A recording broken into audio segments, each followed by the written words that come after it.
সবাইকে জানাচ্ছি আন্তরিক প্রীতি শুভেচ্ছা। আজকের সমকালীন রাজনীতিতে যে পরিস্থিতি বাংলাদেশে বিরাজমান তার প্রতিক্রিয়া হিসাবে আজকে পূজা উদযাপন ফ্রন্ট যে কর্মসূচি আজকে নিয়েছে, আমি তাদের এই কর্মসূচির প্রতি পূর্ণ সংহতি প্রকাশ করছি। আজকে তারা এই দেশের স্বার্থে, বাংলাদেশের পতাকার স্বার্থে তাদের আজকের এই কর্মসূচি, আমি মনে করি এটা ঐতিহাসিক কর্মসূচি।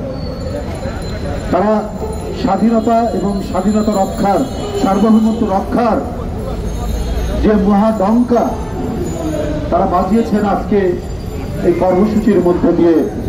এইটাই হবে আমাদের আগামী দিনে আগ্রাসন, সম্প্রসারণবাদ এবং মিথ্যা অপপ্রচারের বিরুদ্ধে একটি প্রচন্ড প্রতিবাদ। উপস্থিত নেতৃবৃন্দ এবং পূজা উদযাপন ফ্রন্টের নেতৃবৃন্দ এবং গণমাধ্যমের সাংবাদিক ভাইরা, ওরা তো আসলে ভুলে গেছে বিজেপি সরকার হিন্দুত্ববাদকে, মানে গোড়া হিন্দুত্ববাদকে পুঁজি করে ক্ষমতায় এসছে। ওদের আর কোনো পুঁজি নেই। সুতরাং ক্ষমতায় টিকে থাকতে হলে হিংসা আর ঘৃণা ছড়াতে হবে। ঘৃণা ছড়ানো ছাড়া নরেন্দ্র মোদী বাবুর ক্ষমতায় থাকা খুব মুশকিল হবে। কারণ ভারতের স্বাধীনতা সংগ্রামে মোদী বাবুদের যারা পূর্বসূরি তাদের কোনো অবদান নেই। এটা আমার নিজের ইতিহাস পাঠ থেকে নয়, বাংলা সাহিত্যের একজন খুব নাম করা লেখক অন্নদা শঙ্কর রায়, তিনি তার একটি লেখায় বলেছেন যে ভারতে যারা হিন্দু মৌলবাদী রাজনীতির সাথে জড়িত তাদের ভারতের স্বাধীনতা সংগ্রাম অথবা এই উপমহাদেশের স্বাধীনতা সংগ্রামের সাথে এদের কোনো সম্পর্ক ছিল না, এদের কোনো অবদান নাই। তাই এরা বিভাজনের নীতি, বিদ্বেষের নীতি, অসুয়ার নীতি, এই অসুয়ার নীতি নিয়েই তাদেরকে রাজনীতি করতে হয়। এটা আমার কাছে অবাক লাগে যে ভদ্র মহিলার প্রতি আমাদের একটা শ্রদ্ধা ছিল, একজন অসাম্প্রদায়িক সেকুলার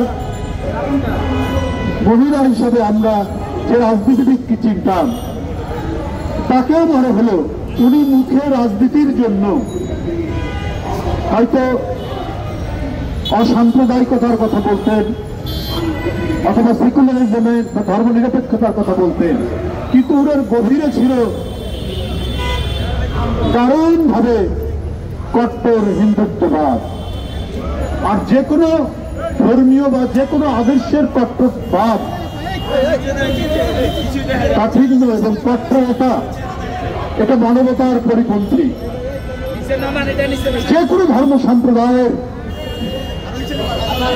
চরম কট্টর নীতি হচ্ছে মানবতাবাদের বিরুদ্ধে যায়। হিন্দু ধর্মের উপনিষদের যে বাণীগুলো রয়েছে সেই বাণী আমরাও পাঠ করি। অসাধারণ মানবিক এবং অসাধারণ ঈশ্বর প্রেমের বাণীগুলো উপনিষদের মধ্যে আছে, কিন্তু সেই বাণী কিন্তু অনুসরণ করেন না মোদী বাবুরা, সুরেন্দ্র বাবুরা।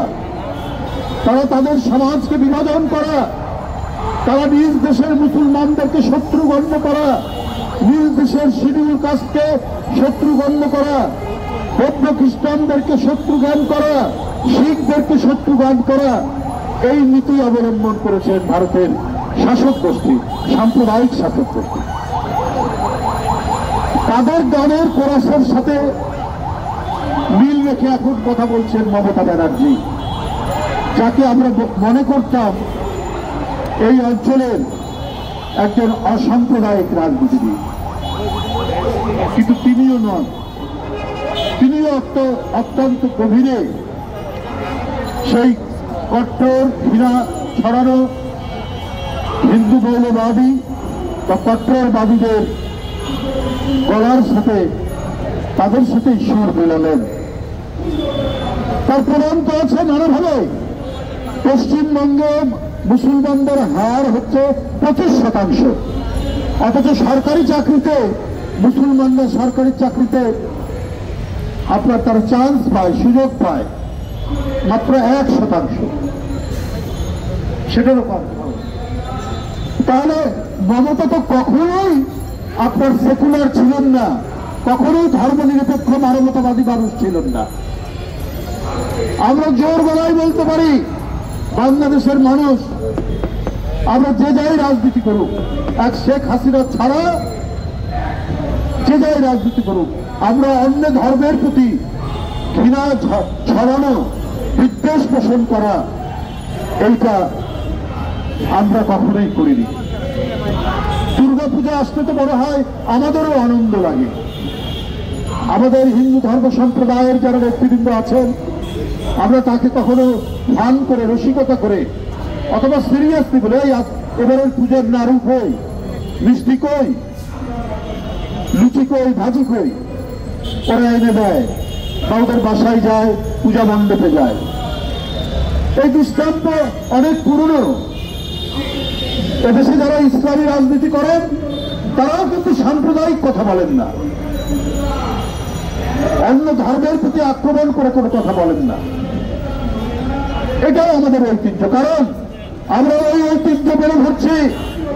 যখন বাংলার স্বাধীনতার জন্য নবাব সিরাজউদ্দৌলা লড়াই করছেন, তার প্রধান সেনাপতি মোহনলাল একজন হিন্দু, হিন্দু মুসলমান একসাথে ব্রিটিশ বিরোধী লড়াইয়ের ঐতিহ্য এই বাংলার নবাব থেকে শুরু করে আজ পর্যন্ত এই ঐতিহ্য বজায় রয়েছে। হ্যাঁ, বিশ্বাসঘাতক হতে পারে, হিন্দু মুসলমান হতে পারে। মির্জাফর বিশ্বাসঘাতকতা করেছেন, উনি মুসলমান। জগৎ শেখ বিশ্বাসঘাতকতা করেছেন, উনি হিন্দু। সেটা অল্প কিছু মানুষ, কিন্তু নবাবের প্রধান সেনাপতি উনি তো হিন্দু, এবং নবাবের জন্য লড়াই করতে করতে নিজের জীবন দিয়েছে মোহনলাল। আজ মীর মদন, এরা লড়াই করেছে নবাবের জন্য। আমরা তো তাদের উত্তর শুনি।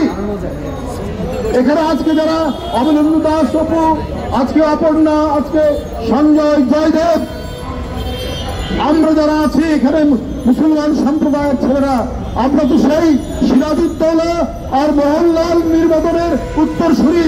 তাই ভারতীয় আগ্রাসন আমরা একসাথে লড়ব। আমরা লড়বো যেমন তেমনি সঞ্জয় লড়বে, অপু লড়বে, অপর্ণা লড়বে, জয়দেব লড়বে, আমাদের কি বলে শুক্র বধূ লড়বে, সুরঞ্জন ঘোষ লড়বে। এটা তো আমাদের ঐতিহ্যের মধ্যে আছে। আপনারা আমাদের পতাকা আগরতলা সরকারি হাই কমিশনের গেট ভেঙে সেটাকে ট্রেনে নামিয়ে ছিঁড়েছেন। এটা তো প্রচন্ড আঘাত। করোনার আঘাতের চাইতে বড় আঘাত দিয়েছেন আপনারা ভারতের সাম্প্রদায়িক শাসক গোষ্ঠী। আমরা কি এটা ভুলে যাব? আমরা কেউ হিন্দু, মুসলমান, বৌদ্ধ, খ্রিস্টান, এই যে বৌদ্ধ সম্প্রদায়ের অপু এখানে দাঁড়ানো আছে, দেখুন যিনি বড় আছে, আমরা এইটা আমরা কোনোদিন ভুলে যাব না। আপনারা আপনাদের মিডিয়া কে একজন সুমন, এক ভদ্রলোক,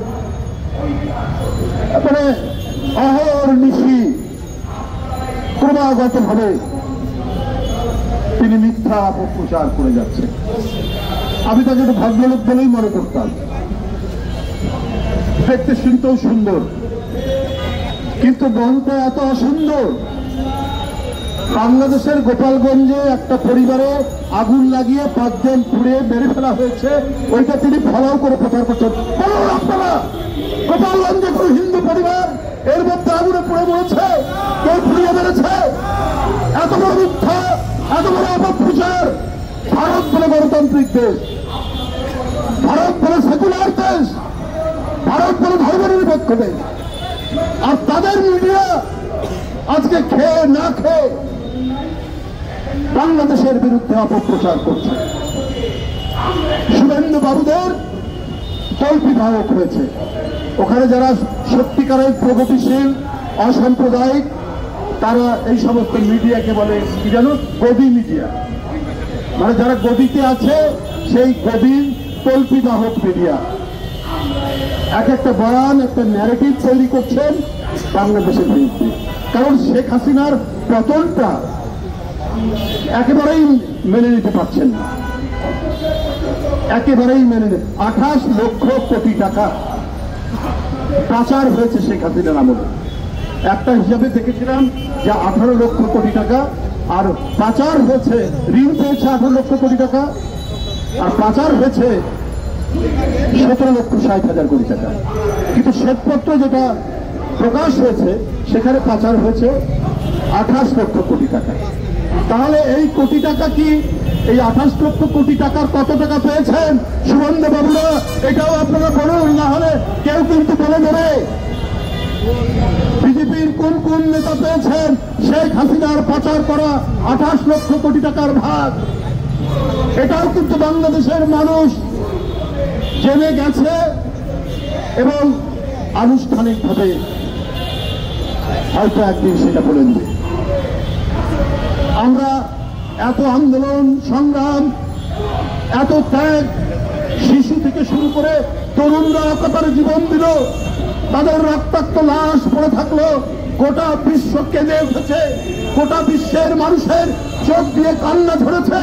আর ভারত, আপনারা আমরা পাশাপাশি, আমাদের সংস্কৃতির অনেকটা মিল আছে, তারপরেও আপনারা এতখানি হিন্দুত্ববাদী, এতখানি সাম্প্রদায়িক, এতখানি অন্ধ যে শেখ হাসিনাকে রক্ষা করার জন্য আপনারা বাংলাদেশের মানুষের বিরুদ্ধে, আন্দোলনকারী মানুষের বিরুদ্ধে, শহীদ মুগ্ধর বিরুদ্ধে, শহীদ আবু সাইদের বিরুদ্ধে আপনারা আপনাদের প্রচারণা যেটা চালাচ্ছেন, আমাদের এই শহীদদের বিরুদ্ধে সেটা যায়। গণতন্ত্রের জন্য আমাদের মহান আত্মত্যাগ, সেই মহান আত্মত্যাগকে আপনারা ভুলন করতে পারার চেষ্টা করছেন, তাতে কোনো লাভ হবে না। আপনারা যদি মনে করেন এই করে আপনাদের আগ্রাসন সুসম্পন্ন করবেন, আমরা আমাদের স্বাধীনতা সার্বভৌমত্ব বিশ্বাস করি, রক্ষা করার জন্য অঙ্গীকারবদ্ধ। আমরা প্রত্যেকটা দেশের স্বাধীনতায় মর্যাদা দেই। ভারত সহ যত ক্ষুদ্র রাষ্ট্র, বড় রাষ্ট্র আছে, প্রত্যেকেরই স্বাধীনতা সার্বভৌমত্বে আমরা মর্যাদা দেই। কিন্তু ভারতের শাসক গোষ্ঠী যদি মনে করে যে না, আমি সম্প্রসারণ চালিয়ে আমরা বাংলাদেশ, নেপাল, ভুটান এবং অন্যান্য দেশ আমরা কবজা করে নেব, এইটা কিন্তু আপনারা মানে বোকার স্বর্গে বাস করছে। এইটা এই বাংলাদেশের মানুষের তাদের যে তেজোদ্দীপ্ততা, তাদের যে দেশ রক্ষার অন্তর্নিহিত শক্তি, তাদের যে প্রাণের উন্মাদনা, এই প্রাণের উন্মাদনা ভারত কখনোই টের পায়নি। আপনাদের যদি অশুভ ইচ্ছা থাকে, আমরাও তাহলে বলবো আমাদের যে নবাবের এলাকা বাংলা, বিহার, উড়িষ্যা, আমরা সেইটা দাবি করব। যদি আপনারা এইরকম ভাবে একের পর এক ভারত বাংলাদেশের বিরুদ্ধে আগ্রাসী ভূমিকা পালন করে। কই এই যে আমাদের জয়দেব বলেছে, তাকে নির্মম ভাবে হাসিনার পুলিশ পেটাচ্ছে, ও বলছে আমি হিন্দু, হাতে তার কি বলে যে আশীর্বাদের সুতা বাঁধা, এটা দেখাচ্ছে, তারপরেও পুলিশ থামছে না। এই যে আমাদের সঞ্জয় 4টা ফার্স্ট ক্লাস, শুধু ছাত্রদল করে বলে, শুধু বিএনপির রাজনীতি করে, ছাত্রদল করে, তাকে বিশ্ববিদ্যালয়ে সুযোগ দেওয়া হয়। অবনীন্দ্র দাস অপু, তার স্ত্রী ঢাকা বিশ্ববিদ্যালয়ের ছাত্র ছিল, তার স্ত্রী ঢাকা বিশ্ববিদ্যালয়, সে সরকারি চাকরি করে, শুধু অপুর স্ত্রী হওয়ার কারণে তাকে ওএসডি করেছে, আবার গ্রামের এক কলেজে বদলি করে রেখেছে। শেখ হাসিনার জুলুম থেকে জাতীয়তাবাদী মুসলমান, হিন্দু কেউ রক্ষা পায়নি, কাউকে রক্ষা দেওয়া হয়নি। আপনারা শুভেন্দু বাবুরা, উনি শুনেছি এর আগে নাকি অন্য দল করতেন, প্রায় দল বদল করেন। নীতি ছুট, দল ছুট লোক, আদর্শ ছুট লোক, এদের যে কোনো আদর্শ থাকে না, সেটা ওই শুভেন্দু বাবুর বক্তব্যের মধ্যে দিয়ে আমরা পাই, যেটা ইউটিউবে আমরা দেখি।